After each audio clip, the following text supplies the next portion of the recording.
Vincent, c'est toujours un événement lorsqu'il vient à Nice et une grande joie pour tous ses amis, en particulier pour Mireille et pour moi-même, ici au couvent des Dominicains.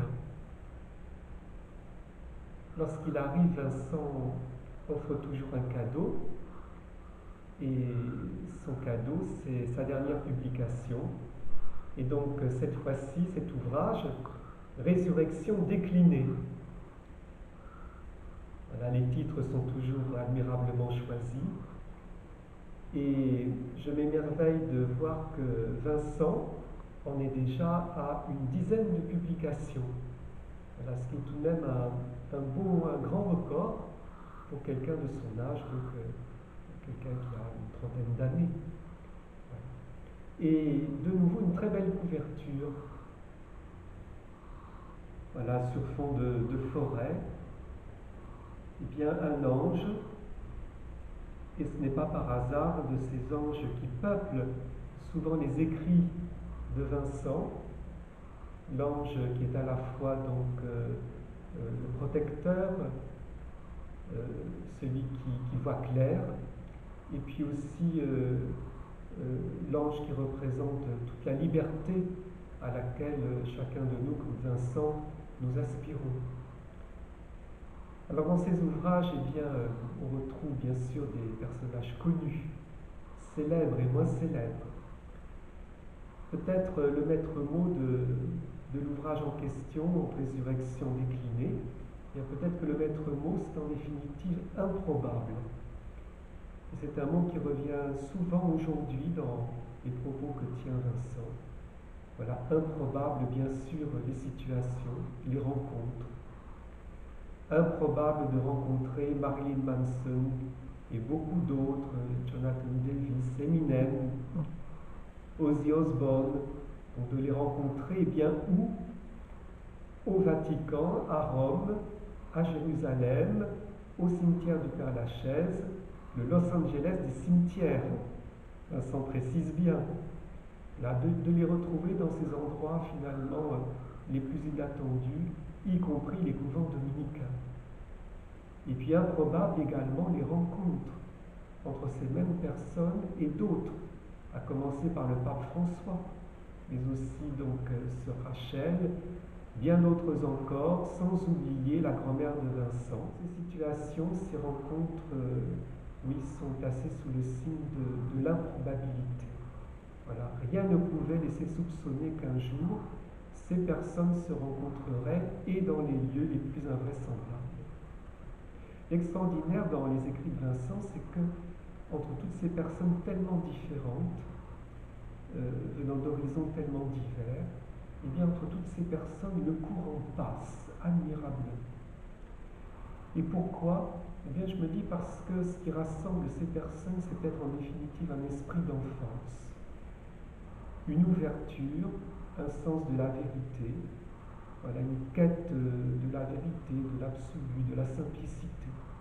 Voilà, c'est peut-être le dénominateur commun à toutes ces personnes, et fait que, eh bien, du pape François à Marilyn Manson, à Eminem, la grand-mère de Vincent, et bien d'autres encore, eh bien, voilà, quelque chose peut se passer bien au-delà des apparences et de ce qu'on pourrait attendre.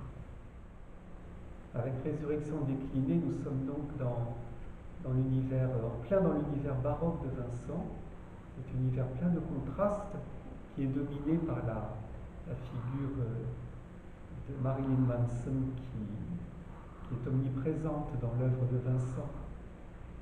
Voilà, l'un et l'autre partagent voilà, le même besoin de dénoncer l'hypocrisie, la duplicité du monde. Les événements contemporains ne sont pas du tout absents de ce qu'écrit Vincent. Ce qui se passe aux États-Unis, les tragédies dans le monde, ce qui se passe en Ukraine, voilà, tout cela est présent. J'aime beaucoup voir comment Marilyn Manson est douée d'une ironie, et d'une ironie mordante à bien des égards. Mais en même temps, donc, il apparaît comme un personnage vraiment plein de tendresse.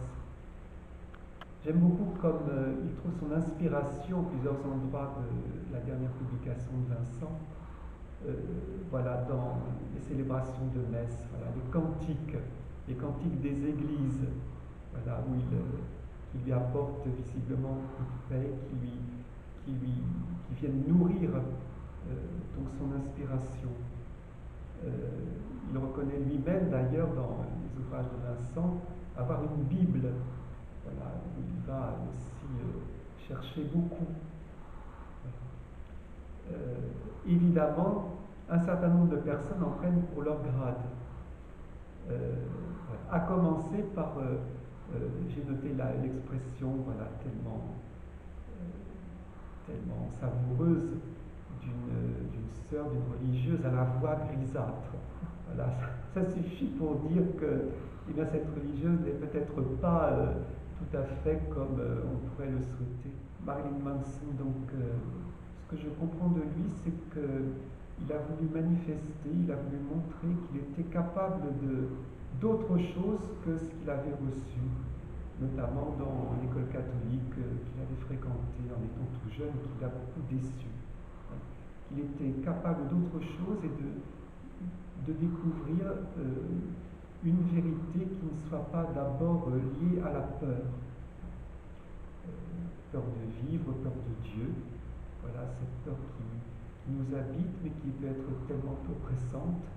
Voilà, Marilyn Manson, comme Vincent, sont des êtres qui veulent exister et qui cherchent à exister vraiment en vérité, qui cherchent aussi voilà, à ne pas être esclave de tout ce qui peut tirer l'homme en arrière. Marilyn Manson, tout le monde voit la grande place qu'il occupe dans le cœur de Vincent, et celui-ci donc s'attache à nous montrer, à nous inviter à dépasser les premières impressions, pas toujours très favorables, à ne pas nous arrêter à ce que Marilyn Manson peut avoir d'agaçant au premier abord.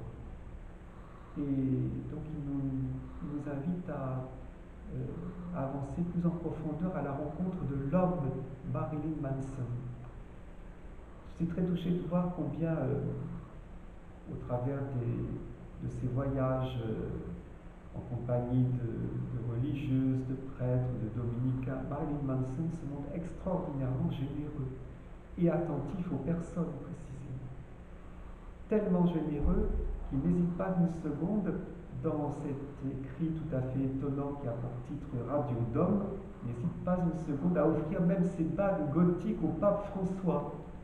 Et le pape François les accueille très volontiers en lui disant qu'il est très honoré par ce don tout à fait inestimable auquel, bien évidemment, il ne s'attendait pas.